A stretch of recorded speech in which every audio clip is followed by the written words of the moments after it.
Republican presumptive nominee, made a rare appearance on Capitol Hill today, meeting behind closed doors with House and Senate Republicans.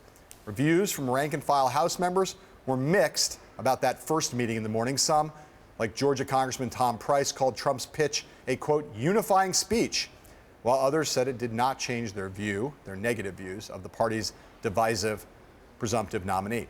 Trump's meeting with the Senate Republicans that came afterwards was apparently somewhat less collegial than that morning meeting with the House. Trump reportedly called out some senators who refused to back his candidacy, including Arizona's Jeff Flake, who in turn reportedly urged Trump to stop attacking Mexicans.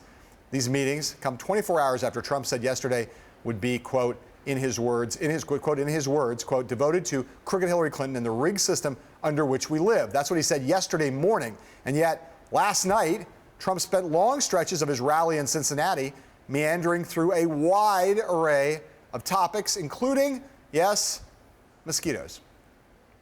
I used to talk about Japan. Now I talk more about China, but it's still Japan. And I could talk about my grandchildren. Let's see. Then we talk about golf. Jack Nicklaus. He is the greatest guy, and he's a friend of mine. Bobby Knight. Bobby Knight. Bobby Knight. Ladies and gentlemen, the president is going to talk about his grandchildren. I love my protesters. Don't we have any damn protesters today? I love Saddam Hussein. I hate Saddam Hussein. But I love Saddam Hussein. This really stupid guy, Chuck Todd. I won't use his name. I refuse to use his name. I refuse to call him Sleepy Eyes. And the problem is I'm a professional. And they love Ivanka. And they love Melania. He wants Bernie Sanders for vice president. I said, that's a new one. That's Big Don King. Newt Gingrich is going to be involved with our government. That I can tell you. Okay? Isn't it nice when you don't read from a speech?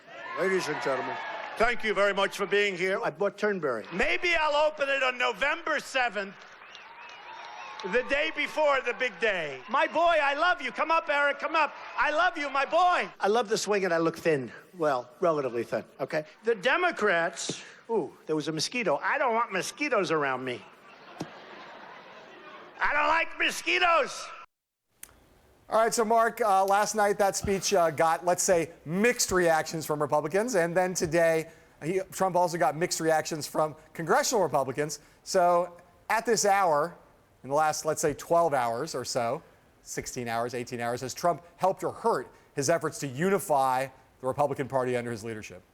It's extremely mixed. I think on balance, he's doing fine. Getting Ted Cruz, the meeting with the House Republicans, and the general rallying around the anti-Clinton reality that Trump represents. I think on balance, he's having a good week so far in terms of unifying. But the outliers and his picking fights with some Republican senators today, it's just not helpful. But the truth is, if Trump picks a good running mate, here I go into my broken record mode.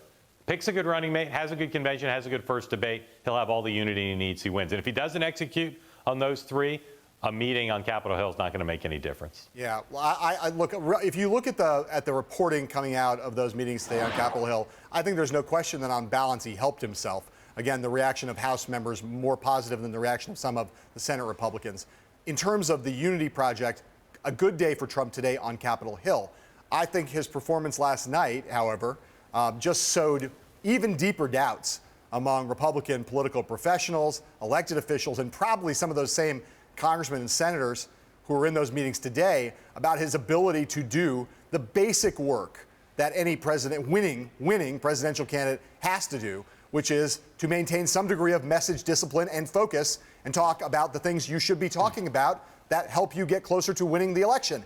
He did not, in my view, do any of that last night, and he has not in any way capitalized effectively on Hillary Clinton's moment of vulnerability post-Comey.